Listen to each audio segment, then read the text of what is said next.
Okay, hello everyone, and welcome back to the Sex, Drugs, and Jesus podcast. I'm DeVannonSeraphino.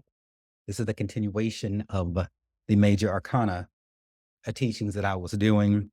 The last one, I don't know, went over an hour and a half long, and I just got to the devil card and got really fed up with the devil and just got all heated and everything and flung the card down. I wasn't anger, nothing like that, but you know, that devil. It ended on that one. So in this episode, we're picking up and we will be covering the tower, the star, the moon,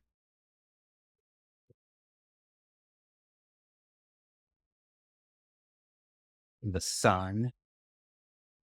We're walking on sunshine. The judgment, glory be to God, and the world.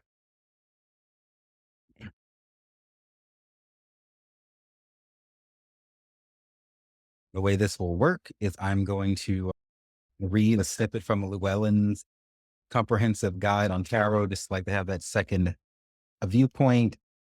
Then I'll talk to you about the numerology, the life path numbers, the zodiac sign, the planet, just mentioning the zodiac signs and planets because we already covered that in previous episodes. So let's start with the tower. Website, sexdrugsandjesus.com, YouTube, Sex, Drugs, and Jesus podcast. Thank you all so much. We're almost at 30,000 subscribers on YouTube. And but interestingly enough, so far I talked to way more people on TikTok, and we're somewhere nearing 3,500-ish, I think, followers on TikTok. But the engagement on there is like wild. And so it is what it is. And I'm thankful for it all. So keep coming to the channel and keep sharing it with people because people come to the Sex, Drugs, and Jesus podcast to get fucking help. It's not an entertainment podcast. I'm trying to help you have a fucking happy ass life and to let bullshit go. That's what I'm here for. My calling in this world, a large part of it is to challenge you to get to your next evolution. That's what I'm here for. So where are we at with power? Lord have mercy. Let me just read what Llewellyn has to say about the tower. When upright, the tower suggests that you need to critically evaluate the structures that are confining you or limiting your life. If you don't do so voluntarily, the universe will find a way to force change upon you. Long-standing routines that have been hindering your progress need to be abandoned. Unanticipated changes may at first appear traumatic, but in the long run can open the door to renewal. There's an old adage that says every crisis presents an opportunity. Unexpected and sometimes drastic alterations in one's life's course are often accompanied by sudden and profound insights into the nature of one's reality and belief system. Concretely, such events may include separation, a divorce, job loss, school failure, financial setbacks, and upsetting medical diagnosis, and so on.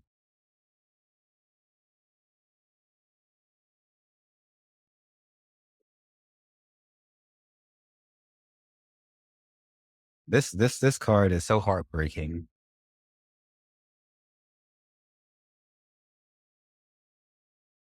because it's the result of people being hard headed. Like it is possible to evolve to a point uh, where it's like you seek and look for change so much that you don't need the tower to happen to you because you will always be before the Lord, the divine, whatever you want to call it, being like, God, what needs to change? Who needs to go? What structure needs to be taken down? I don't need you to send lightning to knock it down because I'm already here ready to leave. Okay. Yeah. This is after you master detachment and you get past this idea that there are certain people in your life that you can't let go of and that you can't see your life without. Mother, father, lover, wife, husband, don't matter. They start fucking up, they gotta go. If they're no longer fulfilling the purpose and the need, and you can quantify the value they bring, they have to go. But you have to renegotiate the time you spend with them severely, the way you approach them and how you feel about them and the energy you put into them. You are here to serve God. You ain't here to serve yourself more than him. You're not here to serve no fucking people more than yourself and them. the order of things is you serve God and you first. The two of you are supposed to be more like one. And from your primary relationship being the divine, then you come out and are equipped to handle these other relationships you want to have so damn bad. Okay. The idea of community came from God, but what the devil has done is made it a fucking obsession. Okay. This tower card is something that comes after people have warning. But see, what we do is we go and set up these towers and we get comfortable in them, but they're not true. Or maybe they were comfortable and held some element of truth at some point, but we outgrew them, but we didn't fucking want to go.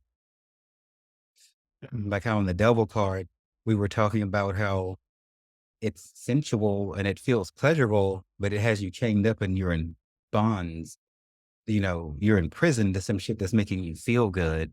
On some level, your soul knows this shit ain't serving you, but you also ain't trying to leave either. Okay. We'll see about that.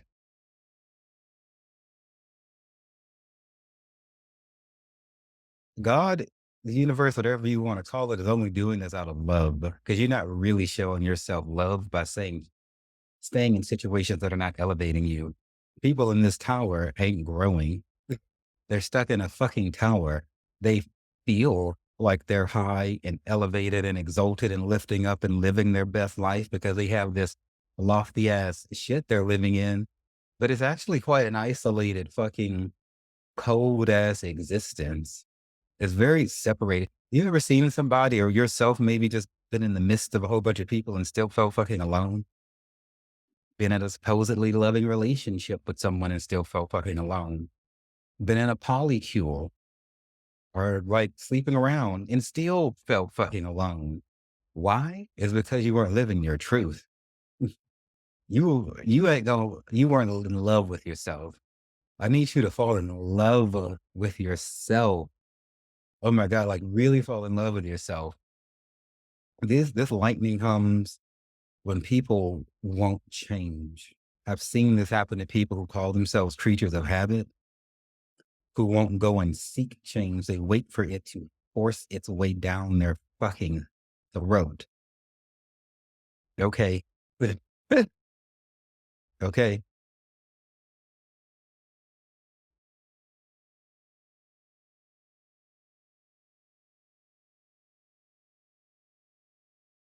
This is a heartbreaking ass card because these tears that people cry when these tower moments happen could have been avoided. I have given people warnings from the spirit that they didn't listen to in the past and they got their asses towered and shit. And then but you know what? A message to all my fellow clairvoyants out there. We can't waste energy and emotion over crying for people who would not listen to the things that God told us to tell them.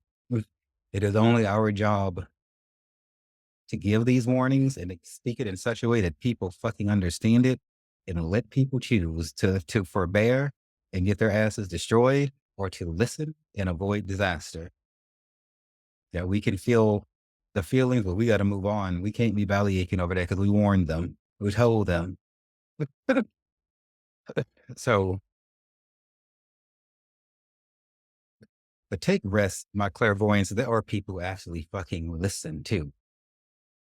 They do. There are people who actually damn listen. But remember, like with Jesus, what did he heal? 10 or 9 fucking lepers? I think it was 10 lepers, but only one came back to say thank you. It is not our business more so.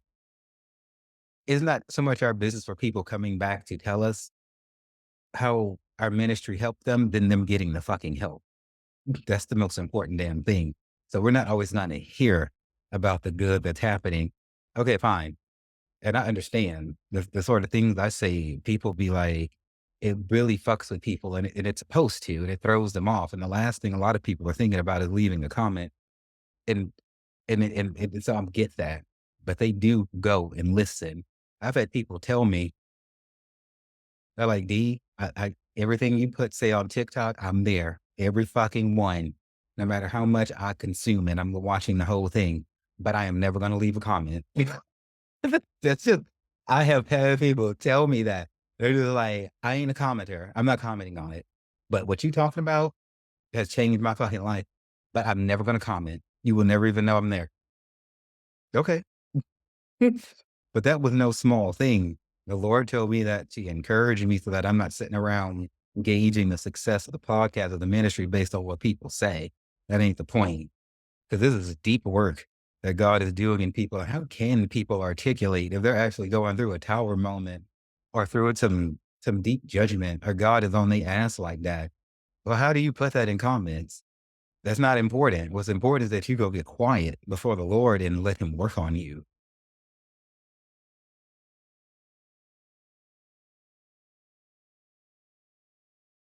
This is just something I hate to see, because God is not really a God of force. He's a gentleman, but things will be as they are. And as the angel Gabriel told Daniel in the book of Daniel, that is determined shall be.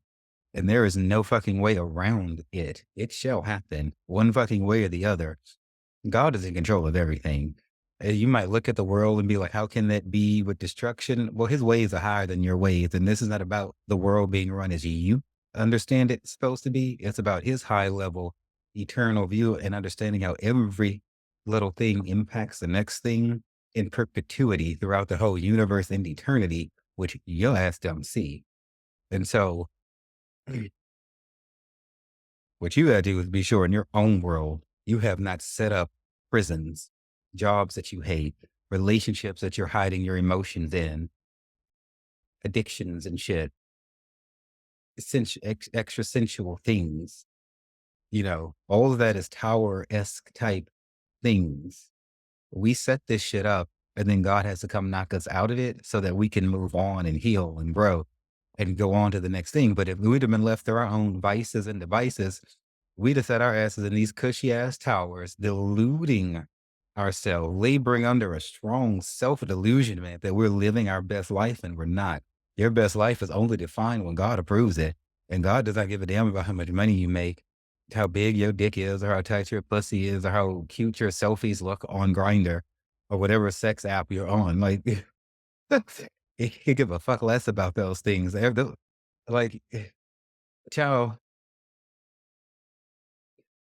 What you think is making you happy is not making you happy, because you're not really happy if you have this card come up. This card is about the divine God knocking sense into somebody who thought they had sense. This card is an overruling of your superior knowledge that you thought you had. Although you may not have called yourself arrogant or conceited, and you may not have been, but you didn't think you needed to actually change anything, or you knew and you weren't actually getting about the business of doing it. This card to me, so God's knowledge prevails over yours, and he steps in and flexes on your ass is what happens. This card has movement to me the way I interpret it, because you know how some people got that way about them where there's just some shit that just not gonna fucking do in no fucking hurry, no matter what, or certain things that they're not gonna do in a hurry. But the same people who I'll see slow troll spiritual healing and scheduling time for God are like deep things, will be the first ones to go fuck, are gonna get high, and they get there as in a hurry when it's something they want to do. And I think everybody does. But other than that, they're like, well, you can't rush this, and I'll get, I'll just be on my way. And then, oh, everybody moves their ass when they want to. Tell somebody there's $1 million in the corner, everybody will fucking get in a hurry. When this shit here happens, there's no more stagnation. Like Llewellyn saying, the death, financial setback, things that happen that shock you out of your stagnancy. I pray that each and every last one of you get to a point that you don't need to keep getting your ass whipped by the divine like this, and you mature, that you can see, okay, this job changed, I'm leaving it. This person changed, they did this terrible thing, I'm leaving them. I don't give a damn what it is. Father, mother, sister, brother, all of that. Everybody's on the chopping block, no matter who they are. If not, then you have a master detachment.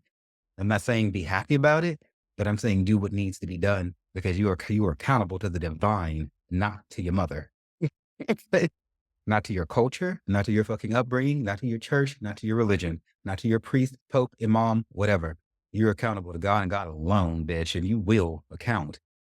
And like I said in the previous episode, if you believe in reincarnation, then them people say you have the council of elders that appear before you when you die. There's accountability when we fucking die, and it won't be to no fucking human. So get over fucking humans. Yeah. And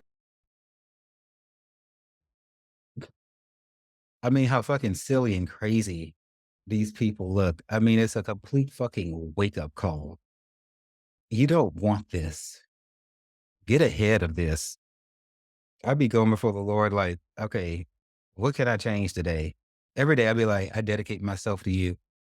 I invite God into my sex life, into my dating life, into my mm, artistic things, into my magic, every fucking thing. I don't need God to help me tie my shoes, but I acknowledge Him for giving me the power and the ability to do that. But shit that I know could get me caught up in some type of self delusionment, emotional things, sensual things that might give me a false sense of comfort is what I'm telling you. You better take the time to invite the divine into shit. And then when the divine shows you shit needs to change, let it go. Okay.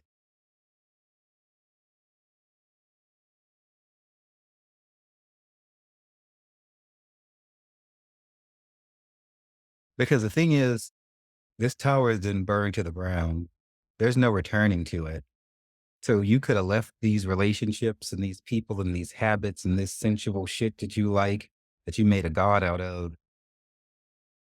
The thing you wanted to do wasn't bad, but you did it too much. You did it excessively. You made a god out of it. Probably. Like sex ain't bad, but if you do it with the wrong people or without depth and love and soul, then it becomes bad. For instance, eating isn't bad if you eat too much and it becomes overly sensual. Traveling isn't bad, but if you do it too much and you're not really soul called to where you're going, maybe, at least if you do it too much, anything can become bad. Not, hey, not being willing to confess the fact that anything can become bad is a part of this. That's why people get in the situation. I talked about this in the last episode.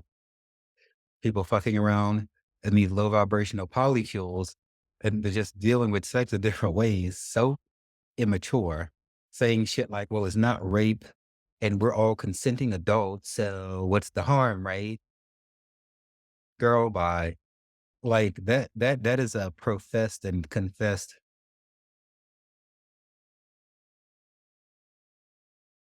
lapse of judgment. It's immature. It's like it's a person who wants to do things and have the sensual fun, but not really evaluate all the possible risks. You stop that just it feels good, so I'll keep doing it. That's not far enough.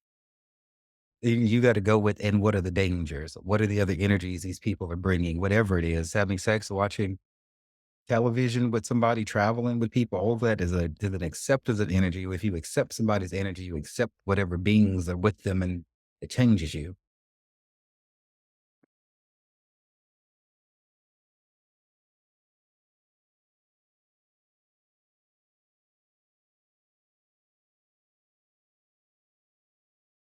People set up these poly situations that only go so far emotionally with people to have sex with. They call it love. They say we're not hurting anybody. You're hurting yourself because you're not having a true, vulnerable, deep commitment, which is really what we all want. Is to truly be seen and loved and heard and understood. You have to be willing to let yourself be seen and heard and loved and understood. You can't hold back you and then be pissed because people don't actually see you. Or you can't hold back you out of fear of being hurt and rejected and then be pissed because you don't have depth in your relationships. I've heard people complain about this. I'm like, and then I examine them and I go, but you're not really committing to anyone. You're fucking, but you're not actually committing to anybody. And that wears you out over time. I hate to refer to sex as fucking, but it's what people understand. I'm speaking your language. I absolutely despise that because of how special sex is to me.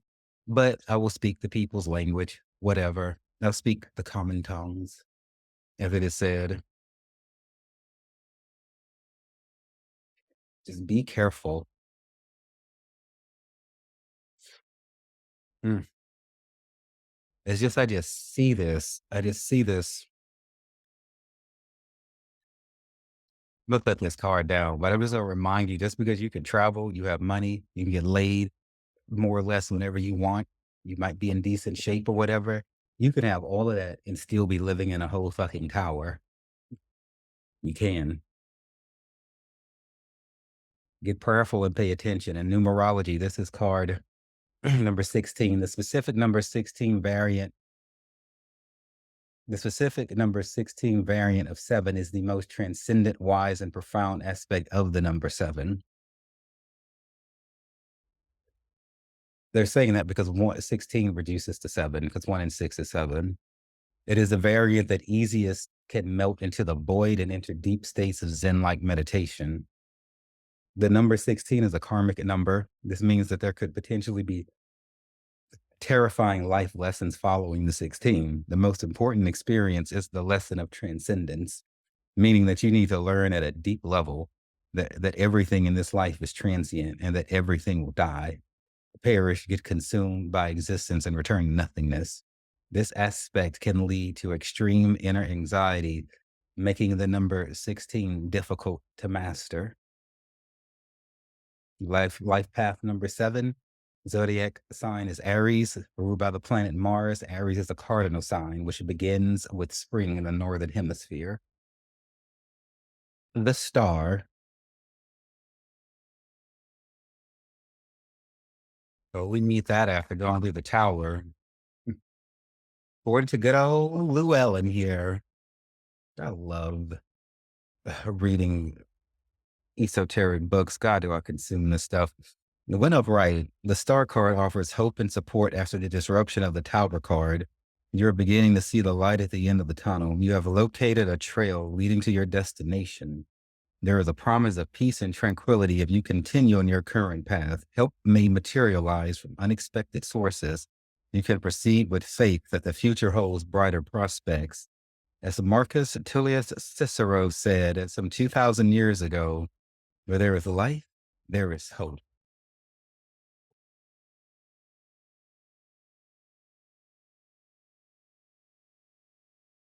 In this card, we have this naked lady, tits out, cunts out, as I hope the day can come for all the females everywhere. I'm here for the free tit movement. I think y'all should be able to do what the fuck you feel with your body and not be told what to fucking do with your body. It's just fucking ridiculous. Yeah. Period. Like, when has ever seeing a nice set of tits flop by on a beach or something like that ever hurt anyone? I mean, these things are not dangerous. If society needs to chill out. That might sound contradictory considering like how I don't care for porn, but there's a difference between a woman wanting to feel free, like I can walk around with my chest out, or she just might be fucking hot and just wants some fucking ventilation. I can walk out with my chest out, but she can't. That's not watching people have sex. That's completely fucking different.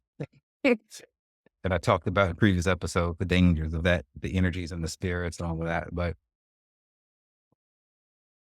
this card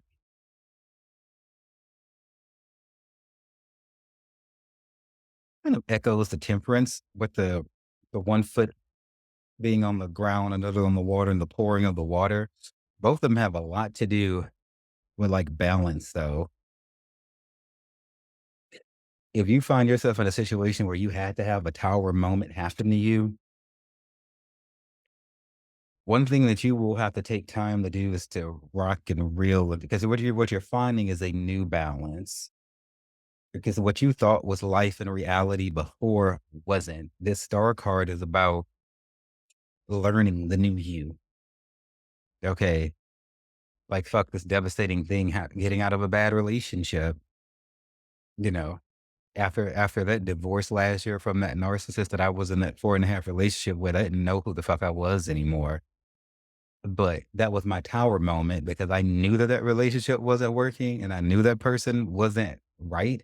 And I was sitting there trying to make some shit work that never was going to work. And then the Lord had knocked me out of that. But then through his graciousness, I was restored through the revitalizing waters of this tower. And I mean, fuck up the star card, the revitalizing waters of the star card. And I love how much bigger this woman is than the mountain in the background. That makes me feel like, the energies here have overcome the problems that used to be. The star has to do with a lot of attention getting put on you. I know a lot. Some people really call this like a glow up card. And if you can take your tower moment on the chin, accept your punishment, your chastisement, which is an act of love, that if you don't love somebody, that's when you just let them run around and do whatever. Is when you love somebody is when you do what I'm doing is challenge you face to face and be like, bitch, what are you doing? What? Like my dude, like really, that's not, you're not loving yourself by doing that. I know you think you are, but you're not. And here's why. I know it makes you feel good in your body, but you're actually still hurting yourself and killing your soul. And here's why. That's true fucking love. Sit around watching people destroy themselves is something that your enemies will do and laugh at you and call in the while they're faking being your friend. You better be careful about that. Um,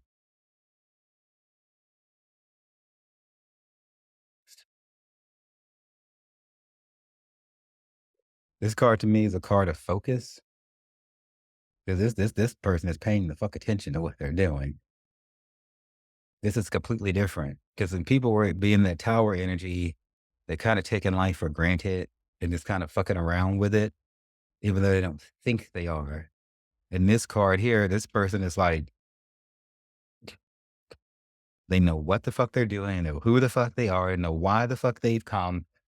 Okay, they can answer the who, what, where, when, why. They gonna get to the sensuality. Clearly, or she wouldn't have her titties and her puss hanging out. There ain't nothing wrong with sensuality, but it must be done under the illumination of the divine. Other than that, you're gonna get stuck with the devil creeping up into your sensuality, and then you won't be able to tell when the shit got evil. This person about their business. I love this. Naked and getting your fucking job done. This is embracing your sexual side to me, but not letting it rule you. This is about embracing all your sensualities. Play video games, whatever the fuck that really makes your titties tingle. It's sensuality and it is positive sensuality. This card talks about positive sensuality after just getting knocked out of a tower where you were catering to negative, low vibrational sensuality. Night and day fucking difference. Okay. But difference is what we need. And I love this. We'll talk about this little birdie here in the background if this card should come up in a reading, but I wanted to point out that bird there. And I'll be doing global readings whenever I get done teaching you these cards. Maybe after I teach the planetary houses and things like that. I don't know. But I will be doing a reading. So we have much to discuss. And this stuff be on my mind. And I got some shit I need to say about the way we live in life and how we need to do better. Because what I really want for people is whatever your version of this sort of looks like. Like, I'm so fucking happy. Like, literally, as of within the past few months, I thought I was happy before when I had high paying jobs I didn't like, and when I had relationships with dudes that weren't really for me, when I had friends who I thought were friends and they were really enemies who weren't really for me. On some level, I knew this, but I settled for it because I thought it was the best I could get. Thought it was something I could get. It was a part of that avoid that anxious attachment style that the Lord delivered me from. After my tower moment last year, when all the evils of that person came out, well, all, I guess most of it, or enough of it for me to understand what I was dealing with. Okay. Or enough that I could fucking handle all the above, really. I changed my last name, started getting tattoos, moved to New York, got rid of my car. In short, there's a lot of other things that happened. Started doing psychedelics, all kinds of shit. Now that I've mastered detachment and I understand that there's nobody in my life who I am not willing to get rid of, nobody. And there's no habit I'm not willing to cut off and let go of. Begin the process of these things with the intention of succeeding. What I got in return from letting those attachments go is pure fucking bliss. I have fallen in love with myself in ways that I used to think that I was because I could travel and spend money here and eat this and consume this and sleep with that and have sex with that. Uh-uh. It was a lie. It was a tower I had constructed. I'm not in that tower anymore. Got my ass knocked out of it. And I am so fucking happy. I love every fucking thing about me, shadow side included, because I control my shadow. I don't let any fucking thing dominate me. Not anymore. I'm complete mastery of myself. I gained this in isolation. And then during this year that I haven't been having sex with, year or two or whatever the fuck it is, I've been having sex with people, have been dating, been praying and fasting and meditating and singing songs of worship in private. God granted me full fucking mastery of myself. And I love myself. And I want you to know what this feels like. To not feel like you need a fucking person or you need community, quote unquote. You understand that it's necessary, but you don't feel like you have to have it. I will have sex, but I don't have to have it. I will travel, but I don't have to do it. I'm looking forward to being in New York all of next year because I'll need to pop down and check on my cats. Maybe for like every 3 months for like 4 or 5 days, but I would like to go and stay for 2 weeks, but I can't because of this volunteering I'm doing and going to school. I will be here for a year. I won't be doing any like traveling, like to go party, hang out, or or whatever the case might be, or to do any kind of spiritual explorations like that. I travel the party because I party on psychedelics that are very spiritual, so I could feel called somewhere to do that. But it's gonna be nice for the first year in a long fucking time that I can remember not having a trip that's like a trip, like of coming up. Like, and I don't even consider myself to take vacations anymore because my life is so goddamn good that I don't need a break from it. I love the city I live in. I'm not itching to get away from here. I don't feel overwhelmed. I don't feel burdened. Everything I do, all these 1 million jobs you see that I have, all these businesses I run are my choosing. And then I don't feel burdened by them because they're everything that I'm supposed to be doing. I am light as a fucking cloud, even with all of these things that I'm doing. And I am so fucking happy. And I accept things about myself and I don't judge myself anymore. I've lost over 65 pounds. And when I take trips, the weight comes back up and then I just get it back down. I used to hate that about myself. When I would travel or whenever I lose track of it and gain weight, it's like I approach shit without the negativity.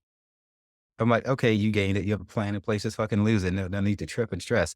I look at shit completely fucking different. This time last year as I did this time this year as I did last year, I've completely fucking changed. I'm totally fucking happy and I'm totally my own best friend rather than being my own fucking worst enemy. And when I had all of these material things and all of these low vibrational people in my life, that's a part of me being my own worst enemy because I actively accepted that. I don't accept it anymore.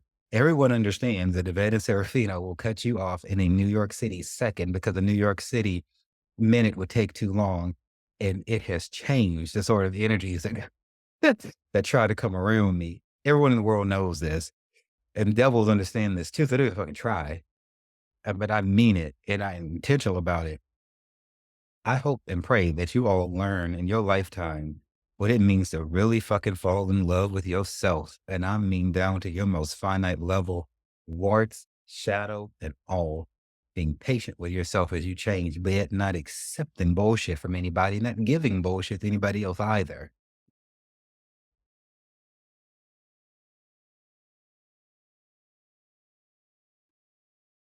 17 in numerology gives you an energy of celebrity and stardom.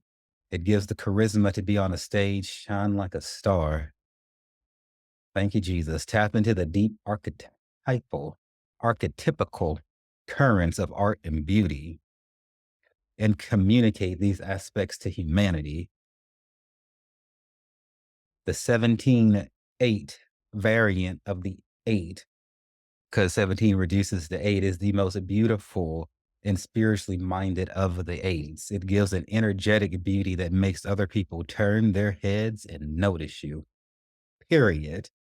In the symbolism of the number 17-8, the chakras are in perfect balance. This affects the body positively so that you have a good metabolism and a healthy hormonal balance. Many find that weight problems are resolved and find their ideal weight when they get the 17-18 energy into their name chart. I've wondered about that because I've been struggling to lose so much of this weight and keep it off for years. Now that I have changed internally, it's so fucking easy to do. There is something to be said of having heavy energies that you let around you. If that shit can cause physical problems. This is talking about chakras being in balance. If you have a low vibrational lover or people who you sleep with, that will throw your chakras out of alignment. Not only will there bad karma attached to you through sex, but it'll fuck up your karma, your fucking chakras too. And once your chakras get fucked up, that can turn into physical disease. That can turn into your money getting fucked up. That could turn into you not being able to sleep, and you won't be able to track that back to the sex shit you just had to go and have. Okay. Energies lurk in damn near every fucking corner because everything has a spirit attached to it. This microphone, the fucking plants, us, our hair, inanimate shit still can be affected by spirit. So we can't underestimate, okay, the motherfucking the power of spirits and energies, if you want to call them that. Shit's fucking real, bruh. The shit is fucking real. And the more you awaken and become aware of that, the more that you're gonna ascend and grow and tighten the sort of people you have around you. You're not gonna feel like you have to have people around you all the time, or you have to be getting laid all the time, or you have to. It's just, I hope that you just get to a point where you look back and you be like, I don't even fucking recognize the person I used to be. That is victory. That is strength. As they used to sing in church, I know I've been changed. Okay. The life path number is 8. The zodiac sign associated with the number 17 star card is the sign of Aquarius. Planet is Uranus. Aquarius is a fixed sign which begins in the middle of the winter. Let's see. The next I have for you, the moon. Let's see what Go Llewellyn has to say about the moon. When upright, the moon suggests that circumstances may be elusive, unclear, confusing, fluctuating, or unsteady at this time. The moon has a dark side, always hidden from human view. Individuals under the influence of drugs or alcohol can cause problems. Important information may have been misunderstood or may not yet be within your grasp. Unseen influences may be at work, and matters are likely to look different in the light of day. You may be in one place, one phase of a cycle, and only with the passage of time will the next phase reveal itself. Don't jump to conclusions or act on impulse. Be sure you have accurate and verifiable information before making a major decision.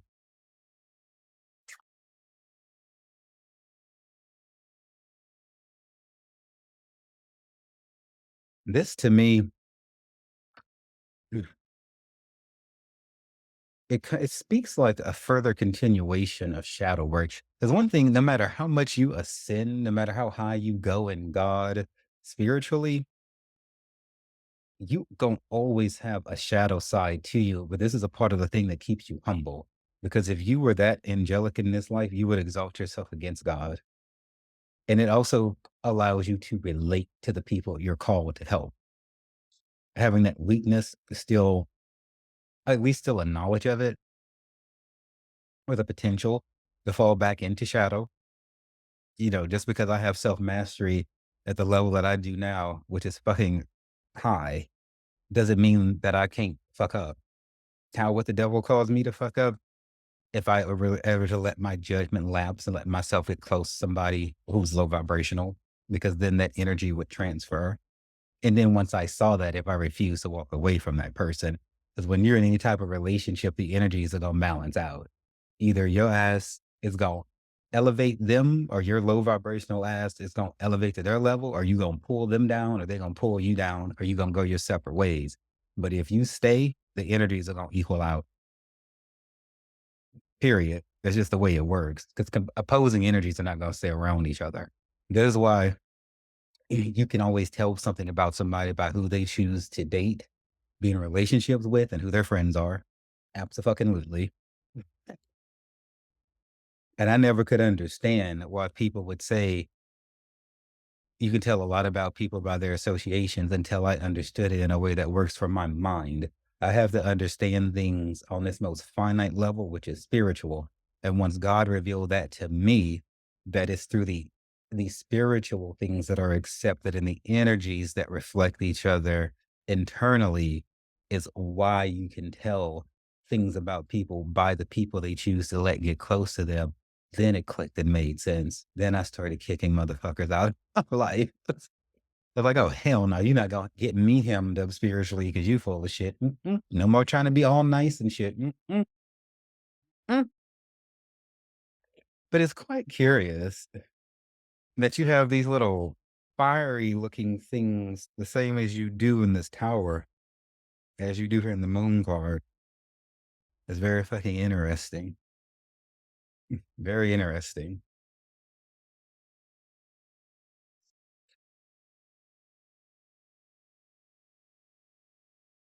Why that is, and you also have these two tower looking structures here in this moon card. Why that is, what the spirit is telling me, because you want to always be doing evaluation, not just on the people around you, but on yourself.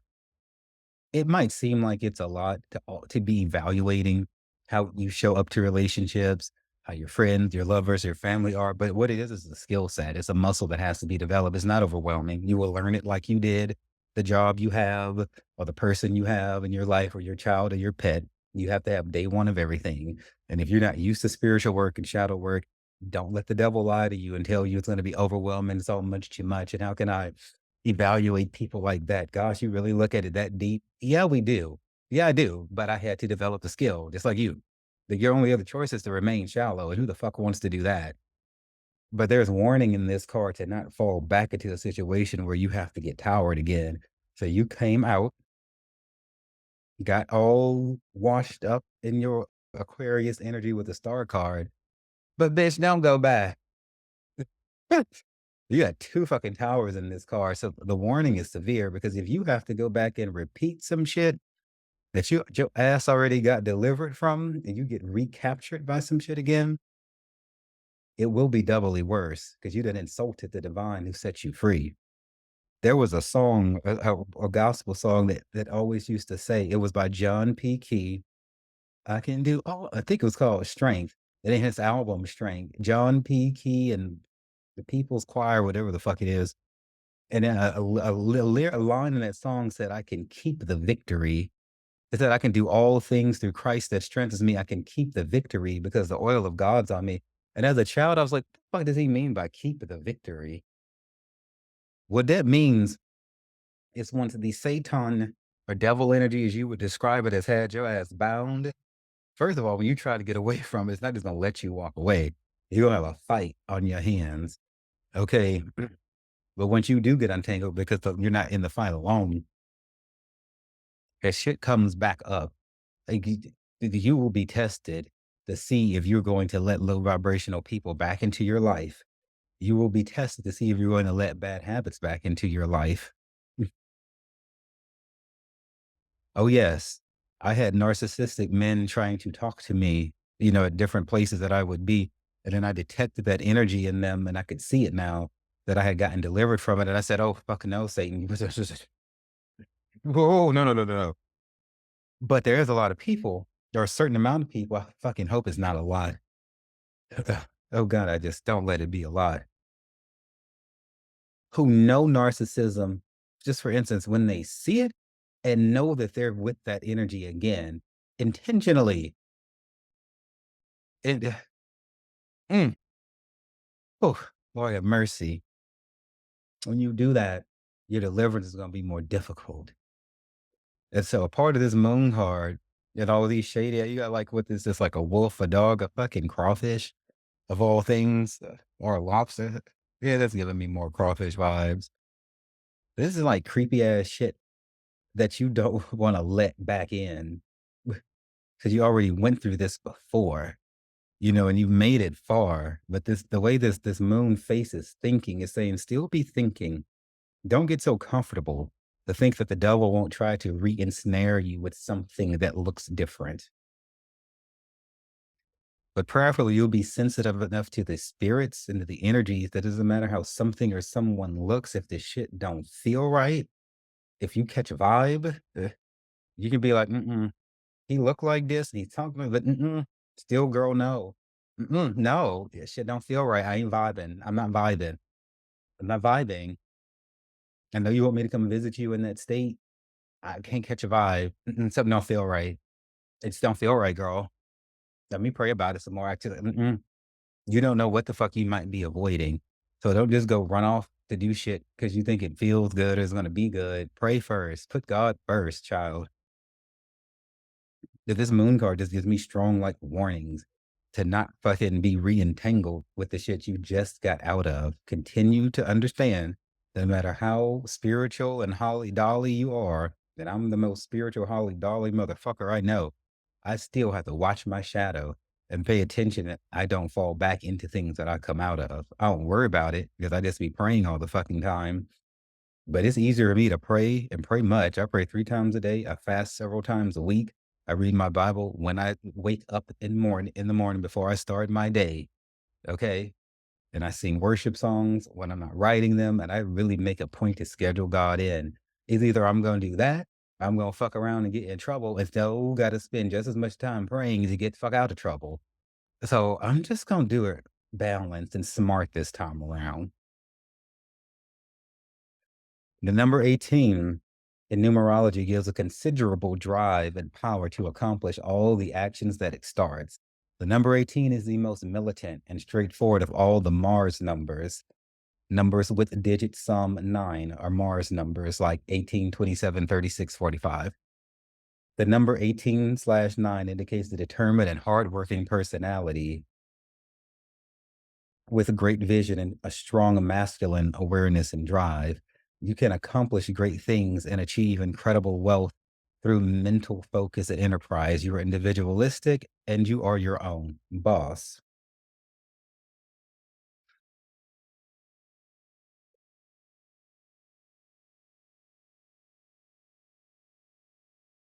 At this point, yeah, you are your own boss. The point is for you to stay that way. The life path number 9. I know this said this is a Mars number, but the planet that rules this is Pisces. I mean, the zodiac sign is Pisces. The planet is Neptune. Mutable. Pisces is mutable. Begins when summer is ending. The element here is water. Ooh, let's talk about the sun. In every possible sense and imagination of the word, my inner child is literally this naked ass a baby riding on this horse with his dick swinging with this fucking crown of flowers and this fucking red feather, which is the same red feather that the fool has in his head, through this goddamn field on his white horse waving his victory flag with the sun shining down. This is exactly how my inner child is. Period. So let's see what Lou Ellen has to say about the sun. Mm. You're gonna absolutely love it.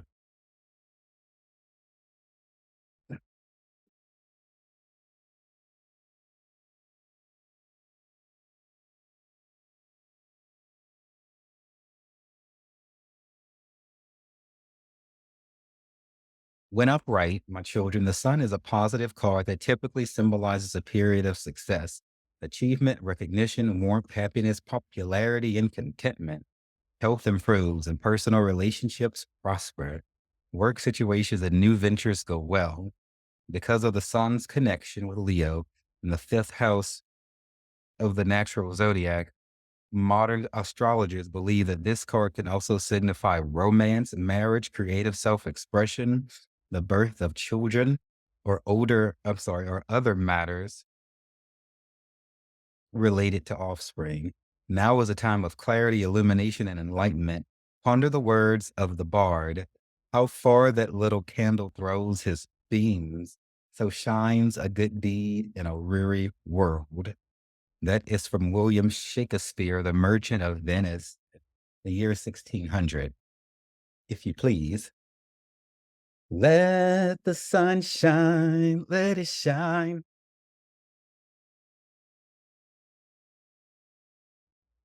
It's so good to have the sun shining after what did we just go through? Hangman in isolation. Then we would hit death. Then we had to deal with, then we got some reprieve with temperance, and we had to deal with the fucking devil, on a tower. And it just feels kind of like up and down. Like, yay, then oh shit, then yay, then oh shit. But ain't that about how life goes? I want you to pay attention to this brick wall, though, in the back of this boy.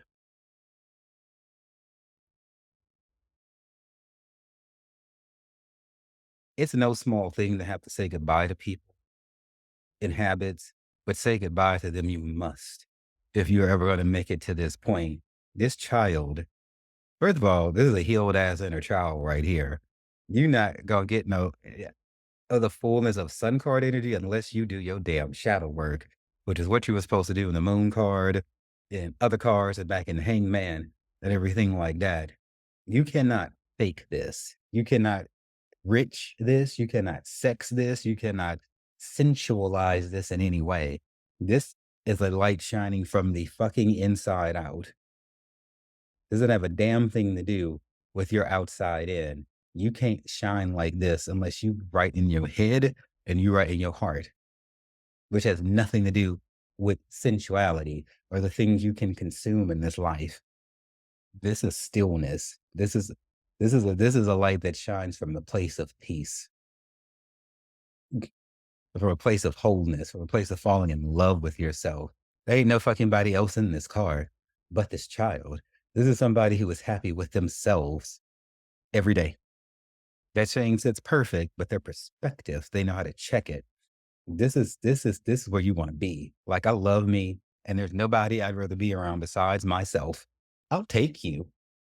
I might take you too, but I don't have to have you. Mother, lover, child, whatever.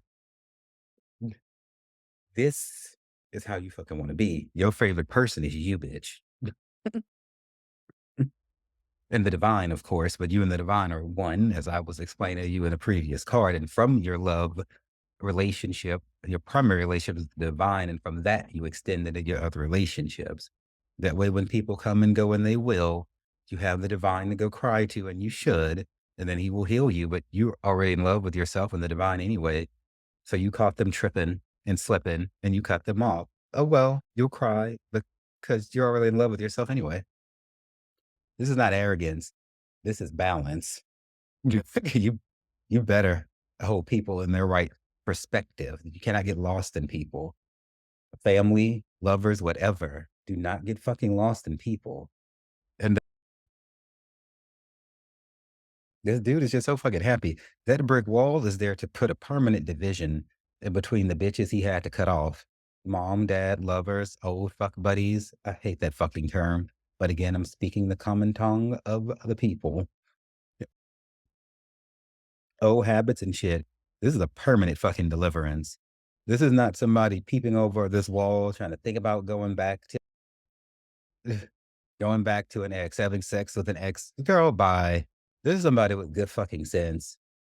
This is not a child. But the Lord says you have to actually become like a child in order to be worthy to enter into heaven. You have to access your inner child, understand that no matter how high you go, you're always going to have more you need to learn.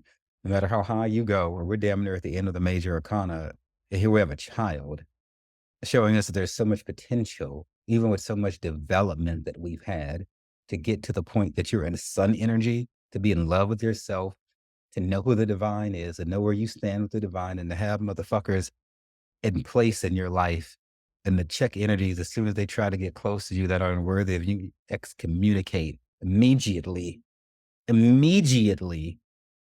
with all this power and self mastery that comes at this point. You still understand that there's yet room to grow. And you've erected this wall back here to let the shadow behind you know that it shall not pass and you're not fucking around. That's a strong statement. You're not negotiating with nothing and no one low vibrational ever again. You work too damn hard. You have all these fucking glistening ass rewards, and you know that if the devil wants to destroy you, he will send a person with some low vibrations to snatch your ass down, and you not having it. It's really just a damn simple. That's all there is to it. You're not letting him send no person and no goddamn thing and no vice. You will not be overcome in your own private sensuality, getting caught up in porn or shit, playing video games too much was something I had to get delivered from.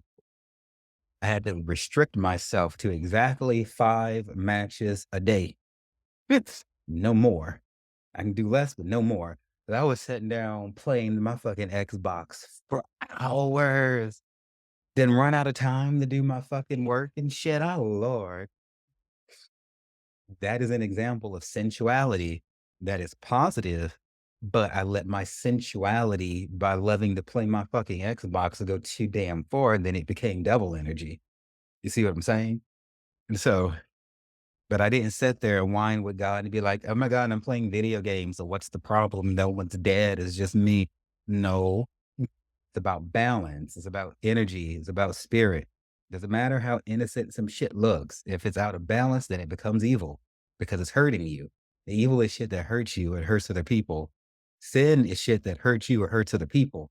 God don't have all of these rules and shit and all of these fucking laws and all of these commandments and the ways he wants us to live in place for the sake of trying to take something from you.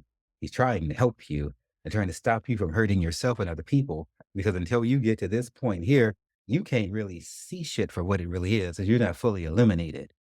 But on all these cards before, you thought you were illuminated and you were acting like you were living your life like you were illuminated, but you were yet in the fucking dark. And you had an attitude, perhaps, like could nobody tell you anything either. Or if they did, you were real slow about enacting any kind of changes because you were so goddamn comfortable with your cushy ass life until you got struck by lightning. That was. And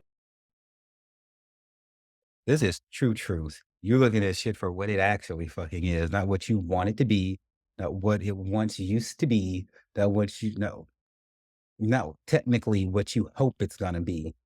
There's a caveat there to dealing with things by faith, actively building your building blocks today for what you hope something is gonna be. But that is difficult to do when you're dealing with another person. You can do that with changes you want to make. But if it's another person, you can't change them.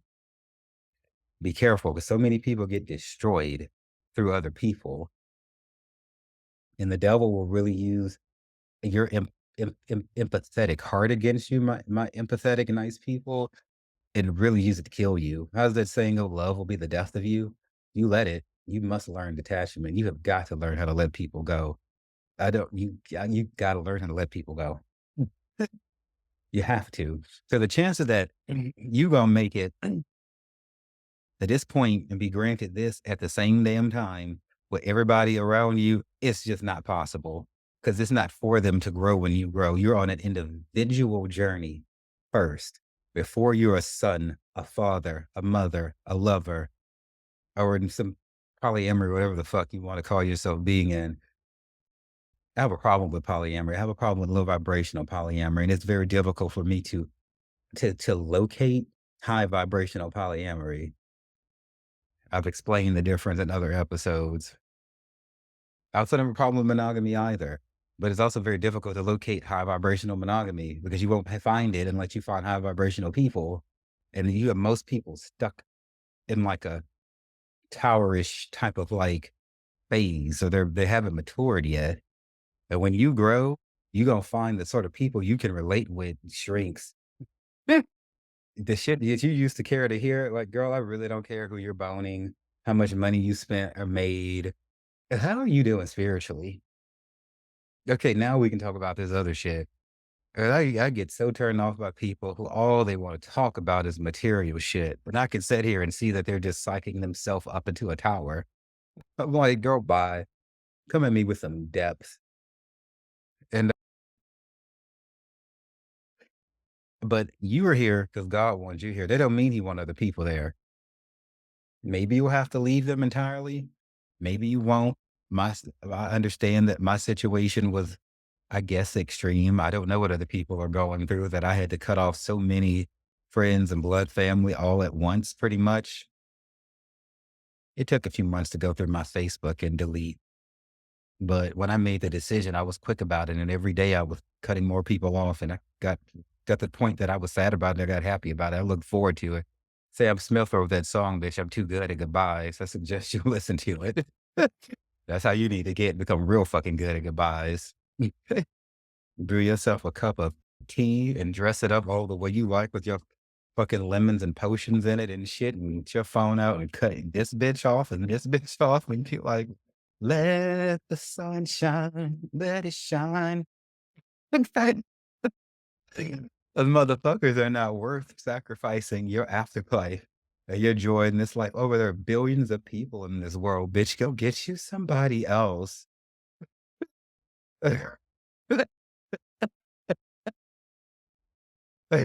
Like billions that enjoy the process of getting to know someone new. But cheers to this naked ass baby on this sun card, giving us this sun shining life, full illumination, no more secrets, no more hiding from ourselves, no more hiding in vices, no more hiding through avoided attachment styles, or and shying away from deep, romantic, vulnerable fucking intimacy. Okay. This is fully embracing yourself, fully embracing other people, no fear, fearless. Everything's going to be all right. So therefore you can actually love deep, love hard, and actually get the true truth out of life like you were supposed to. Now that you've shaken off that fear and been delivered from your shadow. This is card number 19. 19 gives you luck, purity, intuition. 1 and 9 add up to 10, though this is life path number 1 because there is no life path number 10, which again adds up to 1, which is the number of the sun. Like the sun, the number 19 is full of energy and the spark of life.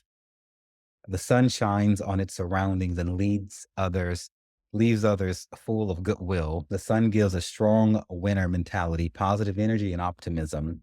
The 19 is very optimistic and full of drive. The number 19, you can experience remarkable synchronicities, lucky coincidence, lucky coincidences, and can be carried forward by life. 19 gives you luck, purity, and intuition. 1 and 9 add up to 10, which again adds up to 1, which is the number of the sun. Like the sun, the number 19 is full of energy and the spark of life. Oh, Lord, that's the same damn thing twice.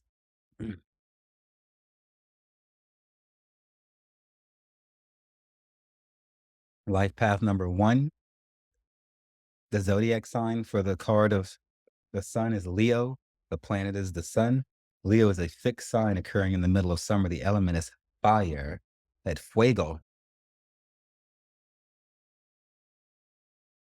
Up next, we have the judgment. I just did a whole last episode about this karmic cycle that we were in a couple of weeks ago. I released these karmic cycles when the judgment is upon us can last for like months. When your personal karma comes back to you, that shit can last for years. Okay. I've heard some people say, if not decades. This is the interesting thing. We'll read about what Llewellyn has to say in a minute because I got some shit to say about this card here. Okay.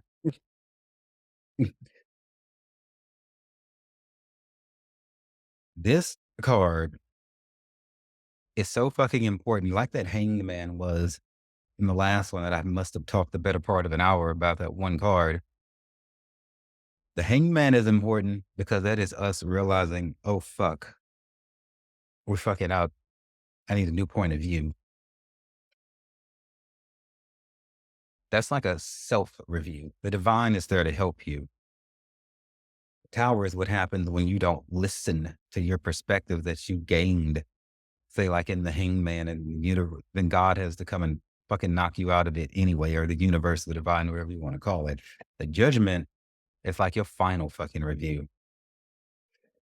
When we die, reincarnation or not, there's always some type of fucking review.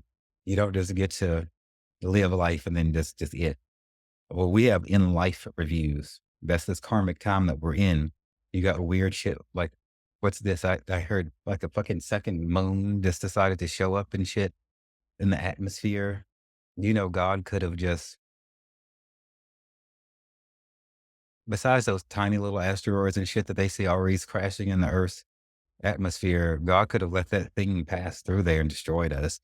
Or God is trying to tell us through all of these strange things that happen like that in the cosmos is that he really commands everything and our life is but a wisp in the wind, and that we should be very careful with how we choose to spend our time.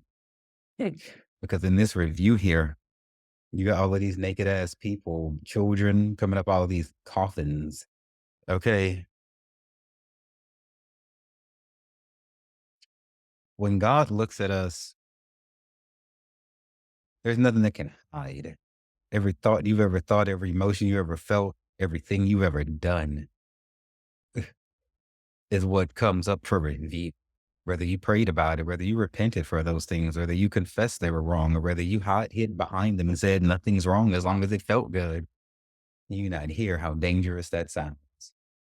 It's one thing when we get caught up in living in all of this activity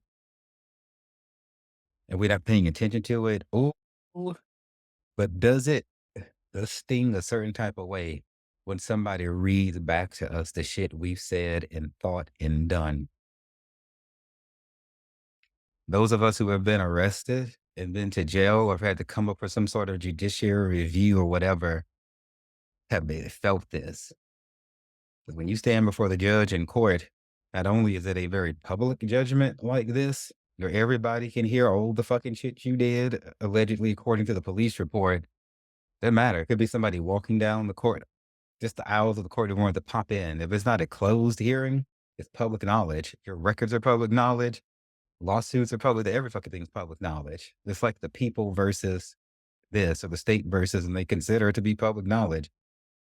Judgment is complete fucking exposure. And when you stand before a judge in like human court, they read back everything you on this day had 50 ounces of methamphetamine and tried to cook it or sell it onto this person. And then you ran from the cops and you shot one or whatever the fucking case might be. When we in the moment doing bullshit, it might feel right or sensual or like we're having a good time, but it hits different when we actually hear you on this day had sex with 10 people or this person you didn't know and or and lied to your significant other and said you were at the casino when you was out here boning this bitch or whatever, or you stole $10,000 from this person's safe or whatever. It's one thing for us to do some shit, but it's another thing for us to hear it. The reverse, you mastered detachment in life and cried the tears that you needed to in order to let people go. You gave $10,000 to a charity, even though you didn't have to. You fed the homeless. You fed the poor. You did good shit. Congratulations. Either way, we were too busy doing to be worrying about how it was going to sound later. But it's a completely different atmosphere if your judgment is bad and poor than if it's healthy and well. Okay.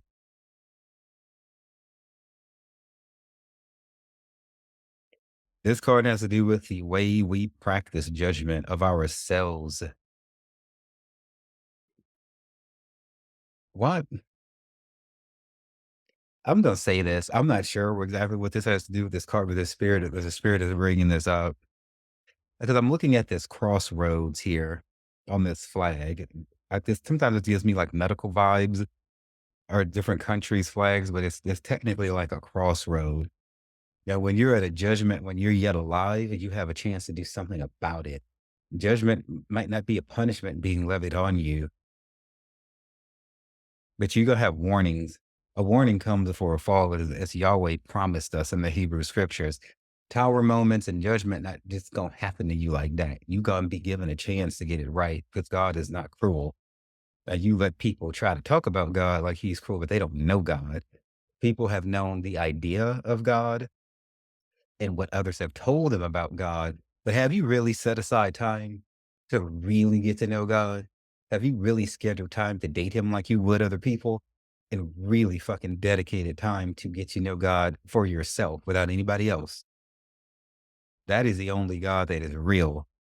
The ones you heard about in church or other people, they might have told you some right things, but you can't have a relationship with somebody and go off of what somebody else said about that person. Because when you're in a relationship with the divine, you married to the divine. And you can't get that from a preacher, a pope, a priest, any mom, or fucking whatever the fuck spiritual title. You can't hear about it from me. You can't hear about it from nobody. You got to go to the person you're in a relationship with for yourself and learn of them and date them and get to know them.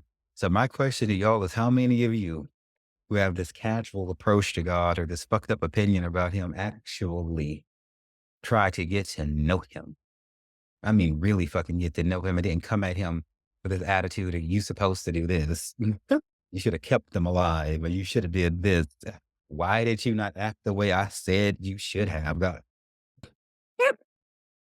I'm laughing. It is so damn not funny. Like the way people think that they can address the the divine. I can guarantee you, if you fuck around and let your ass die, or you let judgment come upon you while you yet live, and you got that kind of attitude towards God, and you don't remember that He is God and you are not, it's not gonna go well for you, boo. Humble yourself and remember your place. And this world could use an extra dose of fucking humility all around. With this crossroads,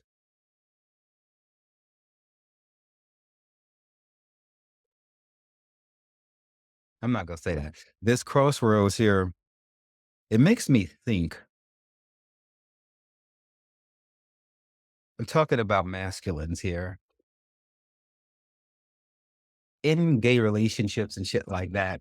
I'm versatile, but I tend to lean towards attracting very fucking masculine or like say bisexual men. I don't know. It's just fucking the way it is. And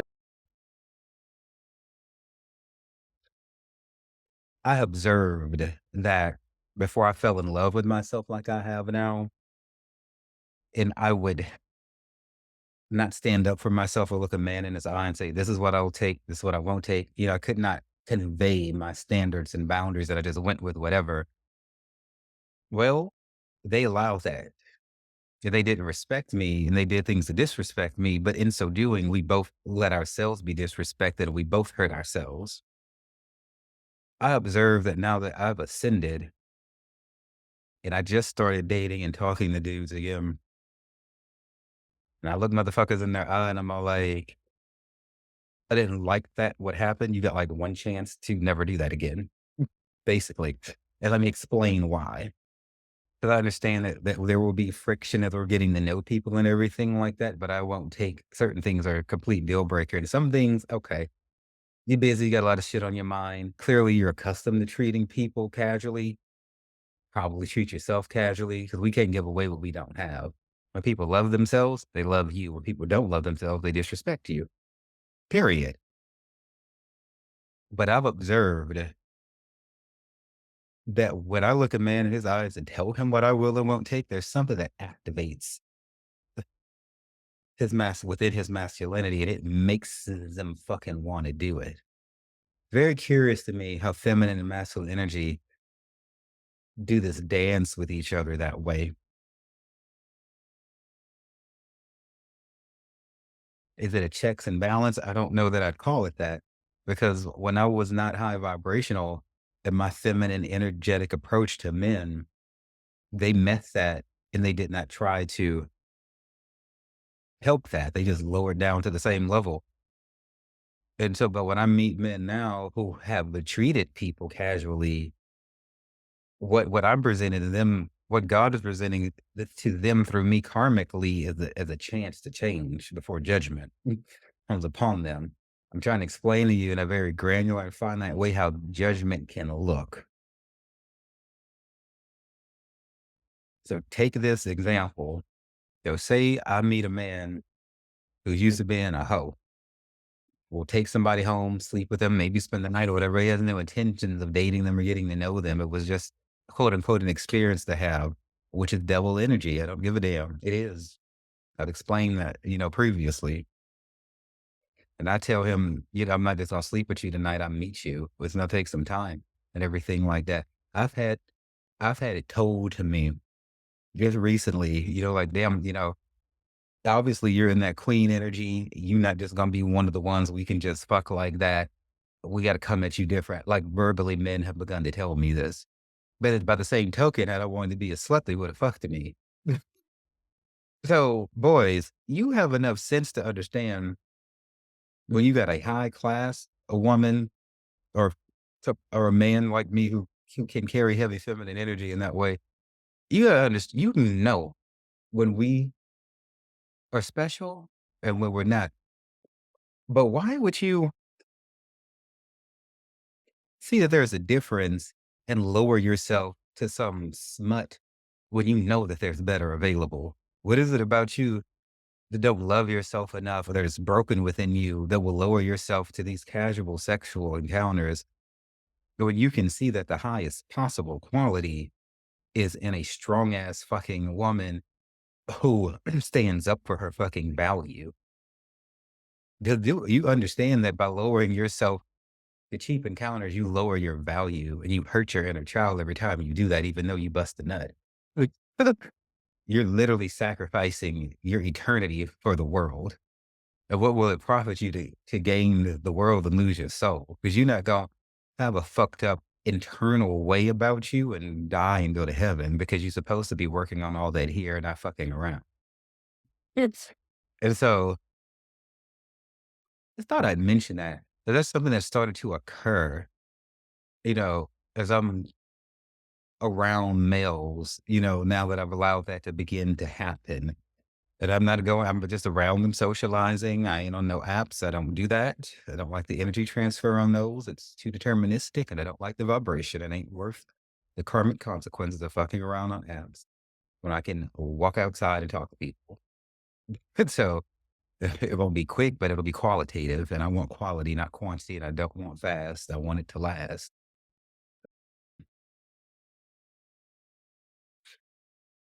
But yeah, when one man told me that he was like, I gotta approach you slow. I perceive you as somebody who really respects themselves, and I don't want to treat you the way I've treated other people. I hope that he's gone home to really think about the way he's treated other people and intends to stop that. Because it's not cool if you, man, have enough sense to respect a female who you can see as a queen and a boss and who is to be treated right and is not going to settle for anything else. And you still want to stay and try to make it work after she's checked your ass that one time. She's going to do it before she excommunicates you at her mercy. And I hope that on the other hand, you're not still out there being a hoe doing low vibrational shit because you see it's been presented to you what's better and you felt like the man and you come alive and want to rise to the challenge. Something about us men, we like a challenge. Nothing wrong with that. And one of our greatest challenges in life is getting the girl. Be that man, woman, trans, whatever, getting the girl, however that presents. You won't grow as a man in that way if you keep selling yourself short on easy ass. You're hurting yourself. And when a good challenge is presented to you, I suggest you rise to that challenge and do whatever the fuck you need to man up and evolve and become a real fucking man in that way and actually pursue, her and date her and court her and romance her. And then in however much time get around to the sex. Okay. You you feel better, like, about yourself as a man. And in all other ways, it's just some kinda good shit happens when we take our fucking time with things. It's difficult to explain, but when we slow down and do shit we used to do in a hurry, it's like fast food. It'll fill you up, but it'll give you high cholesterol, clog your arteries, but it'll make you feel good in the moment. But if you learn to slow down and cook a 5 or 10-hour meal, you can't even fucking compare. Like the flavor, the taste, the whole experience of eating it. And then you learn how to slow yourself down and enjoy the whole long cooking ritual. And suddenly it doesn't seem like it's something that's taking fucking forever. You understand that it's supposed to because of how value it is. So then you can go from thinking that you need to have sex with somebody the day you meet them or within a week or a month, which is still too damn fast, because you don't know what energies are operating within that person yet. Anybody will tell you they're holly dolly dandy and good just to fuck you, but that doesn't mean that they won't curse you in the process. You need to verify that for yourself. You can't take people's words for that. Ain't about how they look. You don't know what evil spiritual STDs or physical STDs are living inside those pretty bodies. But you go from thinking you need to have sex quick, date quick, move the relationship into these different stages fast to just enjoying the fucking process, just like cooking a long ass meal and understanding the strength that you're building with doing that. So beware of how judgment might speak to you in different ways when you start to hear about second moons coming to Earth or people dying and different things like that. Just strange shit you don't hear all the time. Just stop, go into your hangman mode and be like, what is the spirit saying? Don't just be like, oh, that's odd. And then you just keep on going. Don't this strike you as strange or wow, all those tornadoes came from that one hurricane or oh, damn, that place got hit by 3 hurricanes back to back. Don't be like, oh, how strange. Be like, wait, what is God saying here? What is God speaking here? Let us listen to the judgment when it's upon us. Go in isolation. Because when this day here comes, you can't hide. They used to sing that song in church growing up, come out of that corner. You can't hide. You can't. You might think you can. Because the scripture that talks about when the judgment comes, like the final one, that people will run into the mountains and like try to get the rocks and shit to fall on them to try to hide from the face of the Lord. And you can't do that. Can't nobody deliver you out of his hands. Can't nobody, you can't. You might have spent your life running from yourself, but when the judgment is upon you, you will not run. You ain't going no damn where. You will face God. And the Lord has sent light workers such as myself into this world who have an extra taste of divinity about us, who have seen and dealt with the divinity in ways that other people have not, to warn you of what is to come. And I warn of judgment to come. I know other spiritual people will be like, God doesn't judge. He's not like that. It's okay. Everything's fine. No, it's not, bitch. God has personality. He has the divisions, sections, or whatever the fuck you want to call it, aspects to his nature, just like we do. We're just little versions of him. He gets angry, he gets upset, he gets his heart broken by the way people choose every fucking thing else besides him and the way people hurt each other. And he fucking cries, and yet he dances and he sings, and yet he holds all power. Don't you let people tell you that there's never going to be a judgment, no matter what you do. God just loves you, and everything is going to be peaches and fucking roses. I'm the most optimistic motherfucker I know, but I got enough damn sense to know that it ain't going to be like that all the fucking time. Okay? Period. Your ass better be ready for judgment in this life and after you die, because that is what's coming. So let's see what Llewellyn has to say. When upright, the judgment card's trumpet awakens you to a new phase of existence. Perhaps you are entering a period of rebirth and transformation that will require you to make an important decision. Having heard the call, are you ready to make the necessary changes and set out on the path of rejuvenation and renewal? Redemption requires the acceptance of a responsibility for past behavior and a commitment to do things better the next time.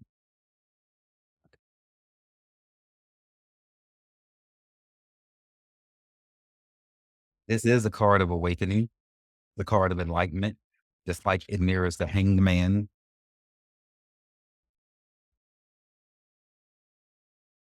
It is obviously a very karmic card.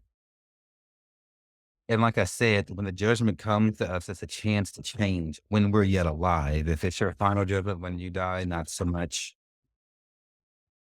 And even the punishments that come along with, say, like the tower and things like that are a chance to get it right. You're not dead. You're still alive. It might be uncomfortable. You can always rebuild. That's why Lucifer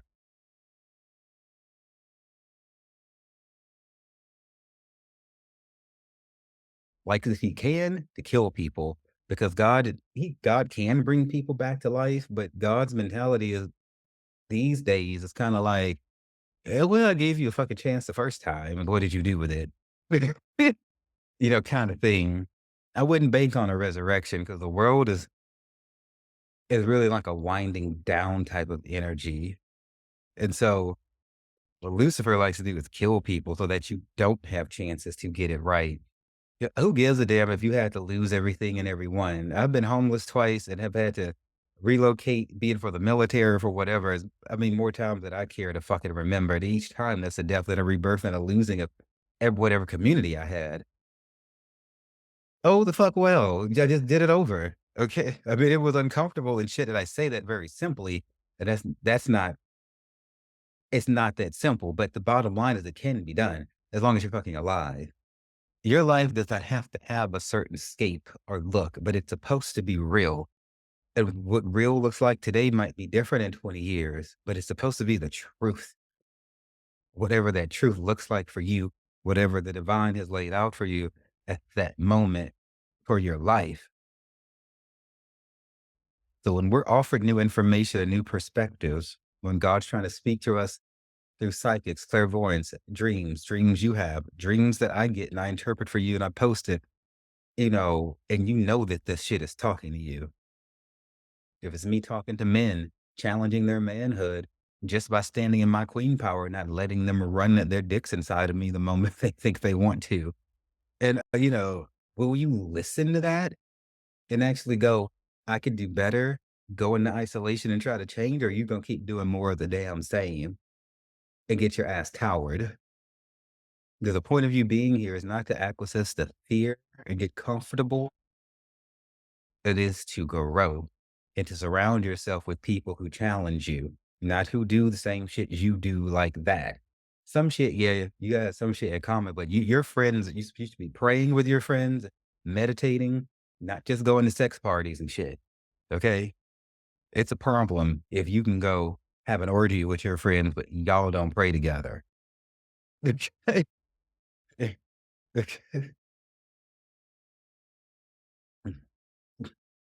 But when you're offered a new perspective, like when you're listening to this podcast or other tarot readers online, what you gonna do? What will you do? Because in your final judgment, when you stand before the throne, or if you choose to believe in reincarnation, the council of elders, how you gonna explain all the chances that you had and you slough them off for more of the same? This is why the Hebrew scripture talks about how the fearful will not be allowed to enter into heaven. Not because if you're fearful, you won't grow and you won't evolve and you won't do the things that you're supposed to do. You're just going to sit there in a state of stagnancy, thinking that you're moving forward because you can go out in the world and have sensual pleasures and do shit. And what you've been done is had by the devil. You've been deceived by the devil. But judgment comes to you throughout your life to warn you. Pay attention to all the ways that God is speaking to you and stop just brushing it off as that was something weird. Listen, because he's not always going to send a big, beautiful angel like this to talk to you, because God used to do that more, but then people didn't listen. And then he had to deal with them more harshly. Because if you get shown more divinity and you choose not to do something with it, your punishment is greater. And so this is why you don't have a whole lot of us running around here who get visited by angels like I do. It's talk to them like face to face, but I'm going to listen to God and I make a fucking point of prioritizing God. I don't like go do what the fuck I want to first and then get to God second. No, I take God with me every fucking where I go and I pray about shit before I go do it. So I am not about to fuck around and get my ass in no damn trouble by having divine visitation and then being casual about what the fuck I've been told to do. To some people that I've issued warnings to, be like, we hear you. Well, we'll think about. No, what God told you wasn't negotiable. You don't get to it when the fuck it's convenient. What the fuck is wrong with you? like, like I've actually had to talk to some people like that to try to wake them up out of their fucking slow ass, way too fucking comfortable, deceitfully fucking comfortable slumber. You're like, no, God is not enough for you to issue you a warning before he destroys you and towers you, and you're gonna get to it eventually or think about it. What? Okay. Like I said before, my hands are clean. I issued you your warning. Whatever the fuck happens to you happens. I'm going to sleep. But some people just won't be told and won't be warned. Some people just have to get knocked on their ass to learn anything. The number 20 in numerology is all about following your passion in life and never thinking about money, since it will always be there anyway. The fundamental state of number 20 is to feel protected and always be surrounded by gentle, positive, angelic energies and a deep inner blissful peace. With the number 20, you naturally inspire others and have a strong intuition that helps you follow your path in life. You have a tremendous amount of joy and passion in everything that you do. Before taking on any project, it is essential that it feels right and makes sense to you on all levels of your being. And all that you do, you have to be in touch with your emotions. And in this way, you can make a profound and positive change in the world through your unique contribution.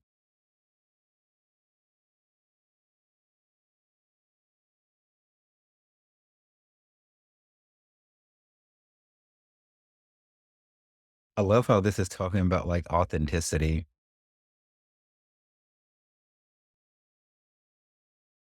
making the judgment call, like my example with the fellas, to take a higher path, to use your sexuality to strengthen people and not to just have an experience. It just, to actually have power and your sexual encounters come out of it that you can quantify. Yes, when you do sex right, especially when people you love, the sexual alchemy and the sexual transmutation can affect quantifiable changes beyond sexual release, as it is called. Oh, God. I don't like that term. You know what your sex drive really is? You like when you feel like your nature like that, like your sexual feeling, that is the divine calling you into like union with yourself and with him. That is not an urge to go find somebody to sleep with. That's not what that is. Not first. The first thing is for you to pay attention to what your soul and your body are communicating through you. It is a call of your nature from the divine through you, to you, for you. It is a self-connection call. Now, if you have your loving affection set on somebody and you want to express it in that way, then that's fine. But the knee-jerk reaction should not be, oh, I'm horny, let me go fuck, or I'm horny, I need to go masturbate to get rid of this problem. Not a problem. That's something that needs to be released. It is beautiful. There's healing in it. Mindful spiritual masturbation is fucking powerful. Oh, put you on some orange candles, orange LED lights, look you up some sacral fucking chakra drumming music and take some time to yourself. Roll your hips around in certain ways, or, or however you do it, when you dance or as you're laying in bed being sexual with yourself. It's how you open your fucking sacral chakra, how you understand yourself better sexually. You can't do that if every time you can't do that by just having so much sex with other people because then you're taking on their sexual confusion and shit and their karma and all of that shit if you have not verified these people. And when we understand ourselves better sexually, is in a non-active having sex way, but as powerful, sexually energetic people, and that the act of sex and masturbation are just two avenues of sexual expression. There's ways to use sexual energy that has nothing to do with sex. And then when you charge that up and you come out in that power mode, and that's when you have people saying things like these men are saying to me, without me having to say much, we see that you're different. You not like this. They're telling me this. All I did was show up. Okay. But I've been spending a lot of time by myself and my own sexual energy rather than spreading it out all over town. Ultimately, that will weaken me if I did that. You do get weak if you have too much sex, too many damn different people, because there's only so much of you to go around. But it's not going to be weakness you're consciously aware of. Now, why am I perceived as so damn strong? And you may not be being told that. Very, very interesting how these energies and these spirits work. But when the judgment is upon you, I pray you listen. The life path number here is the number 2. 20 reduces to 2. I could not find the zodiac sign related to the judgment, though the planet appears to be Pluto. The element is fire. And now our last card is the world. Lord have mercy. No zodiac sign that I could find for the world card too. The card here, the planet here is Saturn. Element is Earth.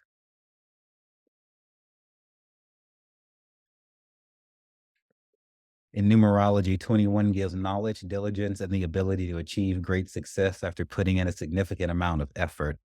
The number 21 is a magical number that symbolizes the entire universe and that you can crack the code of success. With 21, 3, because 21 reduces 3, you have innate intelligence and the ability to get results with all that you do. You have unique, almost magical ideas that you act upon with ease. You are ambitious and could reach far up the ladder of life. At the same time, you possess healing skills and spiritual gifts that allow you to enjoy unprecedented success. Well, you can't heal nobody else until you can heal yourself. Life path is number 3. I think I might have said that. This is another one of those titties out, but she wanted to cover her means for whatever reason. We have the 4 fixed sign of the zodiac represented here with Taurus, Leo. This eagle is the middle stage, the second evolved the form of Scorpio. And then we have Aquarius represented over here by this angel or cherub. We have this a wreath. We see these wreaths, like say in the 6 of Wands, but they show up whenever like there's a victory involved. There's wands that she's holding is the same one like the magician does when he's holding one towards heaven and one towards the earth.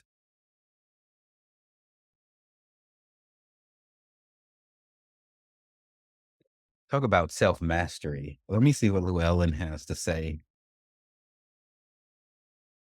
Close this thing out. So moving to me and so powerful. All these different tools, this advice that God has given us. We can just go pick up a book and study shit and learn it. We There's a scripture that talks about how we come to a point that we have need that no man teach us. I love teaching you this, but I would rather you get your own tarot cards and learn this for yourself. And I will continue to teach this, and I love teaching all the things that I teach, but it is better for you to teach you. I could have just hopped on here and started doing readings, but I at least thought I would try as the spirit led me to show you that these books exist, like Llewellyn's Tarot and the other one that I had that I started with was How to Read Tarot. You can go online, look up websites. So be in the show notes, man. We have the power to work with God to heal ourselves. I'm careful to always involve God because there is no effect that can happen without God. You can plant and water, but only God can give the increase. And so I hear people say things, heal yourself. I will maybe co-heal myself with God. I get people wanting agency and fortitude, but be careful how people be throwing God out of things and taking on power for themselves too much. And really, you can't do anything. Like you can even hold breath in your nostrils by yourself. You just can't. Like we literally are dependent upon God, which is a powerful position to be in, actually. Anyway, Courtney Llewellyn, the world when upright highlights an important goal or destination in your life. You may be approaching the completion of a significant ambition, or perhaps you are about to embark on a journey to achieve a cherished desire. In any case, you're dealing with a major stage in your development, and you will need all the resources at your disposal to bring matters to a successful conclusion.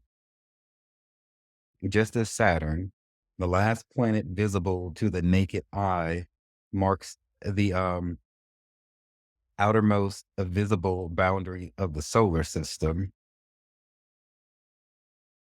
The world card marks the end of the fool's journey toward enlightenment.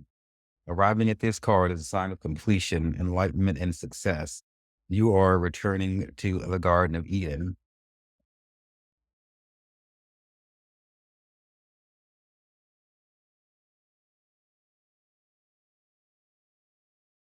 This is the whole point of it all. How much did we grow? How much did we change? At this point,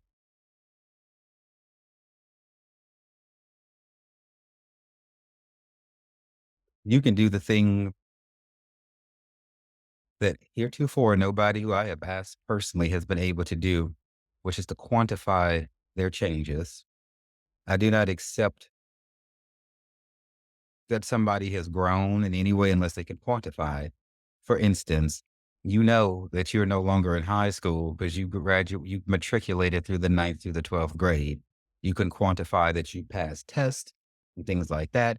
It wasn't just a feeling or an emotion. You can prove that have more knowledge now as a high school graduate than you did as a ninth grader.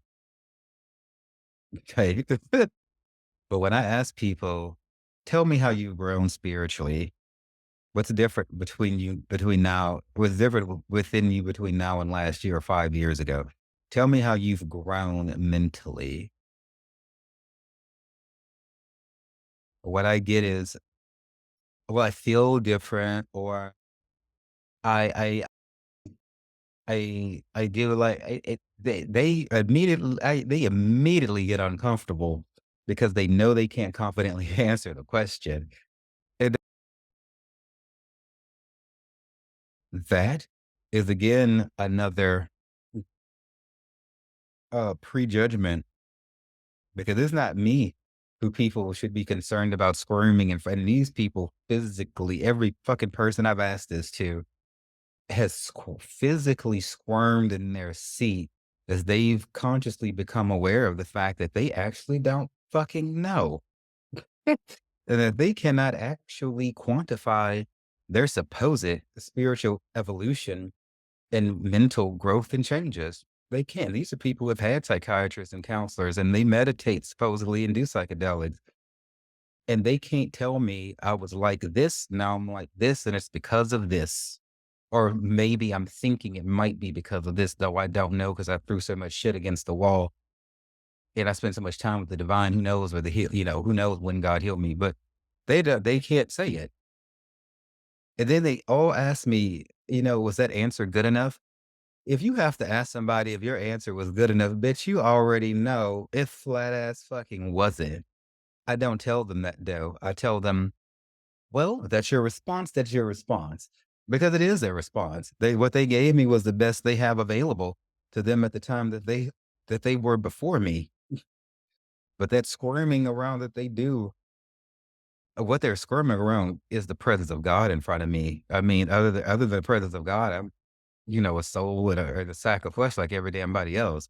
But the power I have is God's power. It's not DeVannonSeraphino's power. The thing that putting it in my mind to even ask somebody a question like that is the spirit and trying to provide somebody a little mini judgment so that they can make a decision and go, damn, I could not answer DeVannon's question. Maybe I need to go set my ass down somewhere and think about the way I'm living life. What the fuck am I doing? These are people who travel a lot, date around whatever the fuck they call themselves doing, kind of all over the place, but they don't seem to understand that they are.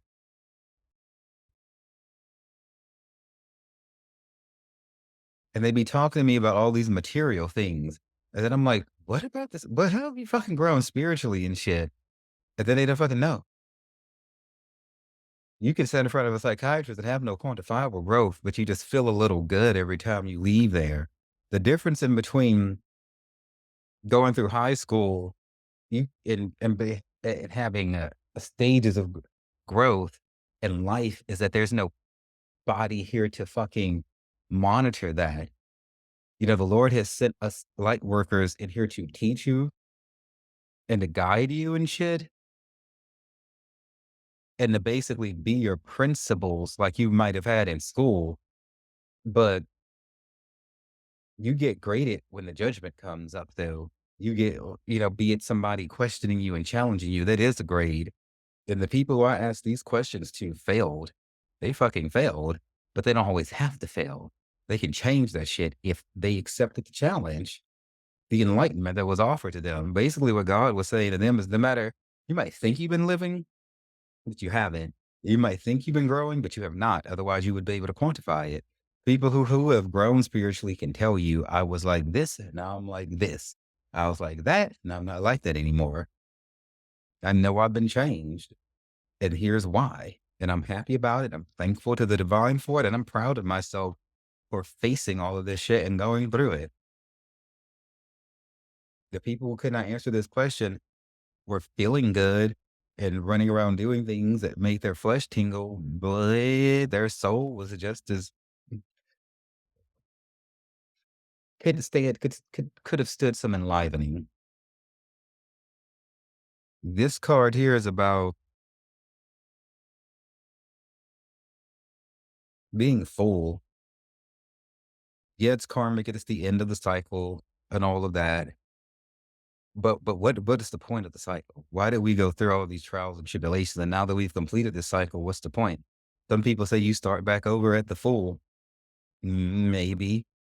Because we certainly are always students, that's for damn sure. But I feel like we get to yet abide in this energy while we're still learning the next phase of life, because we got to take this and go do something with it to help other people. You don't have this type of power swirling around you. She's flying. I can't think of any other cards right offhand that's not an angel that flies. Not even tethered, to the earth like that anymore. This is true ascension. Glory be to God. Uh, Thank you, Jesus.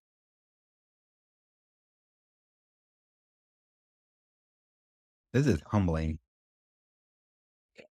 To me, when I reach this, and realize that it wasn't something to shout about, to get excited about. I was excited, but it was so profound that I just shut my mouth and just like bowed my head before the Lord in gratitude. Because what can I say? What a hallelujah even do? To have that gone through everything that I've been through and then get to a point where I can shine and glisten and float. Nothing is weighing this person down. This is exactly how I feel day in and day out. I ain't saying everything's rainbows and I don't have a day where I have to shake negativity off. But this bitch here has a fucking plan for when the negativity comes. She got her fucking help and everything. She's connected with the divine while also being connected with the earth, but without touching it though. See, babies, we got to get to the point we can command our flesh and the things of this earth, enjoy it, but not be dominated by it. Therein lies the difference between somebody who has mastered themselves, who has self control, and who thinks that freedom is a state of being able to do whatever the fuck you want. No, it isn't. Because you could fuck around and become a prisoner to the things that you do without well, understanding that you are.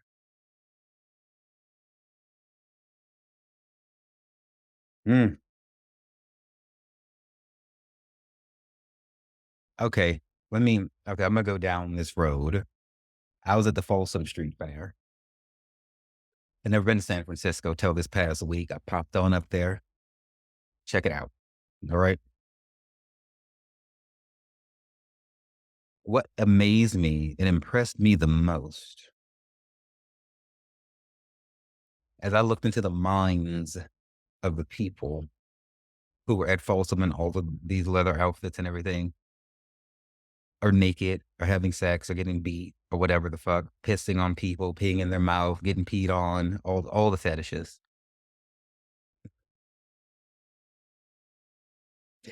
Their minds were clear. They had clear minds. And I know how to look flat to somebody's mind and see if they're confused or not. Especially that I was still very much high on LSD from the night before, because I took a fucking lot of it. And in that state of mind, my third eye is even more open than what it is normally. And I looked in these people's minds, and I saw like peace. Like you would think, or I would have thought, or whatever the fuck. I mean, I went to investigate. I did not draw any conclusions before I went. That I've made that mistake enough in life, and the more I learn, the more I know I don't fucking know. It's humbling, and I love it because I fucking consume knowledge like a Hoover vacuum. But their minds were clear. Their minds were totally clear, and they were like confident, like truly confident. And I realized that this wasn't about sex, because a lot of the BDSM world isn't about sex anyway. A lot of those people get dressed up and do all of these things, and there is no penetration or ejaculation. This wasn't even about.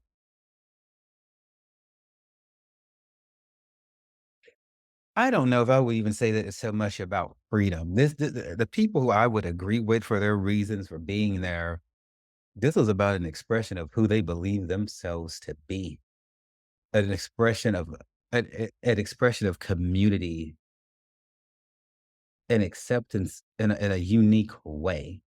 It's very impressive to me how though so many of us were rejected by the church and we should have found acceptance, they were rejected by our blood families.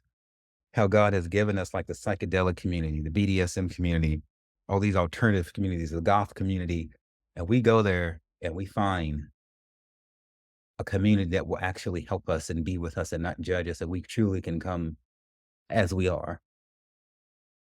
And I look into the minds of these people at Folsom, and I was like, this has nothing to do with sex at all. And I was like, interesting is not marketed that way, and no BDSM thing I've ever been to is marketed in any other way than that is sexual, because sex is what sells. And I don't think that a lot of people would believe, maybe it's just not sexy to market spirituality and BDSM. It just doesn't go. Because I was thinking, like, why haven't I been told this, or what? It's like maybe this is not the same experience everyone is having. Maybe people have to grow to the point that they see it this way. 'Cause I'm sure you just had some sluts there for slut's sake, and but I didn't see a lot of it. The only the only thing that I would disagree with is actually a person who I know who felt like that it's freedom to just float around and be naked and do whatever you want. I can see the freedom in the nudity, but not into the necessarily engaging with the people, because then you have a different energy transfer. I went down to like a BDSM dungeon, a friend of mine who runs in New York, because I was trying to be curious, and I was like, let me see, and all of that. And I just thought it was going to be like an educational thing that I was going to. I didn't realize it was going to be participatory. And so I ended up doing this whole flogging thing to somebody else, and then I let them do it to me. I didn't mind leaning against the wall and being like hit with this flogger.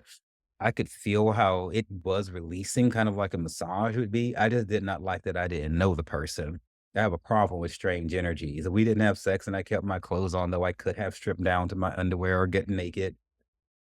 But I had learned that about me. I get for BDSM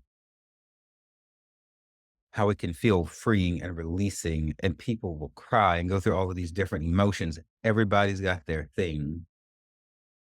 I just want people it was just so I just want people to understand how much not about sex that is. That's why it's a good thing that we don't fucking judge people, eh, because it just amazes me how things look and how they actually are, like, when I get to it.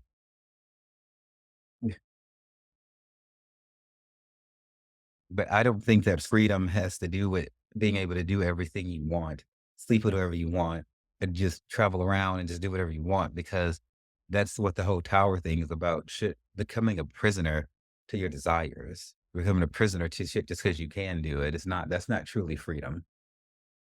And so I can't remember how the fuck I got off on BDSM from this world card,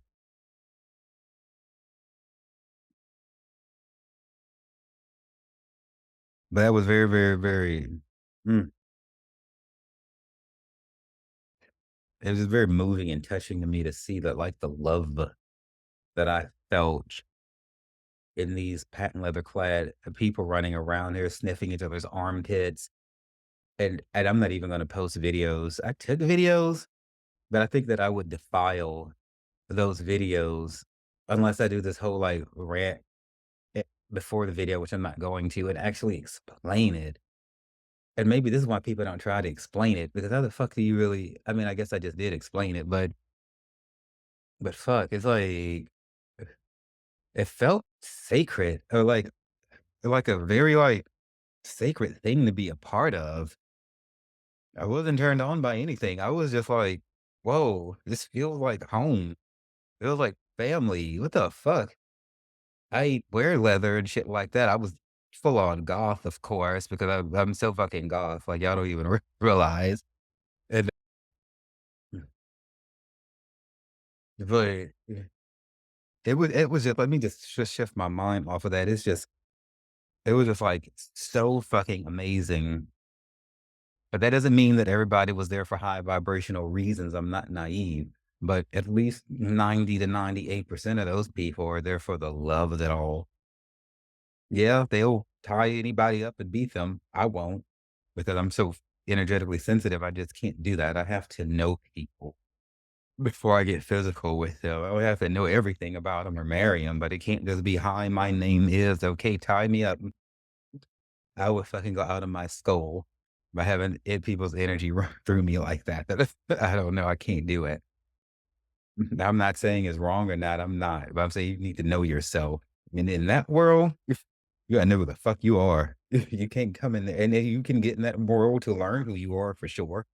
But you gonna have to figure out who you are, because the personalities are strong and the boundaries are strong, which I appreciate.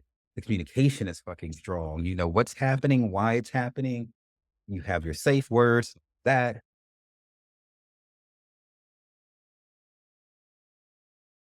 the energy and how clear their minds were is very different than the energy I see in people who are just promiscuous for promiscuity's sake and trying to call it freedom.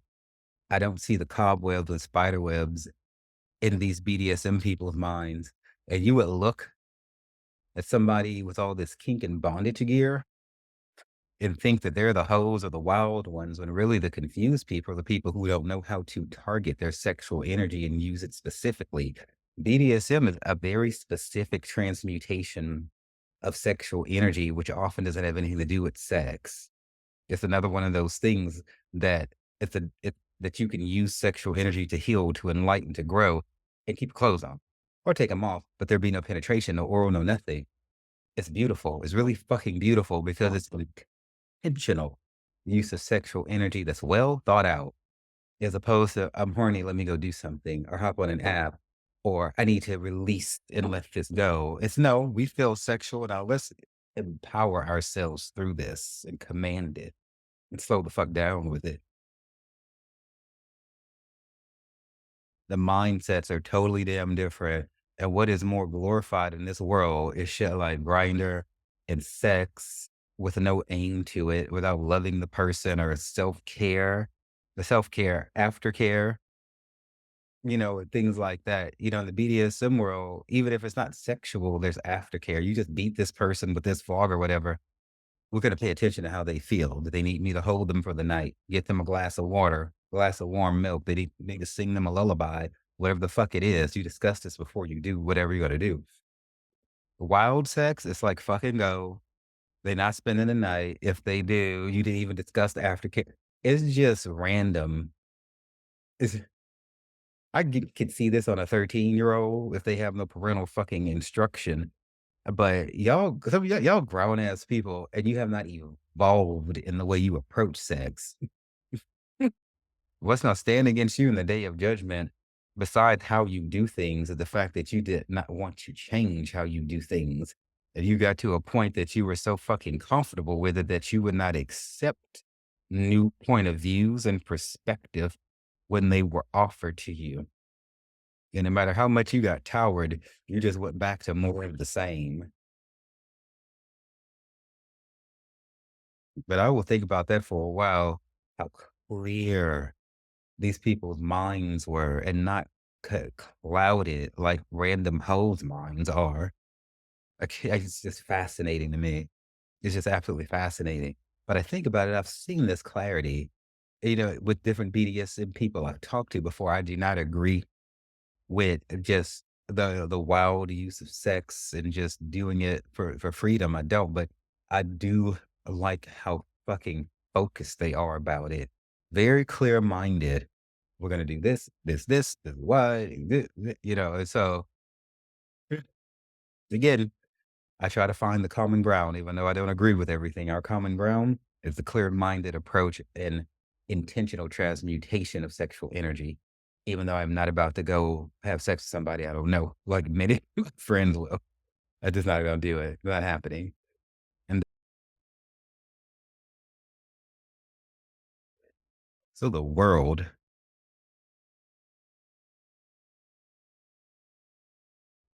so you get your congratulations. But remember, even though you graduate, you're still a student. And at this point, you can look at somebody and quantify your spiritual and mental growth. And in those statements alone, you will help a lot of people because they're going to look at you and see everything that they're not.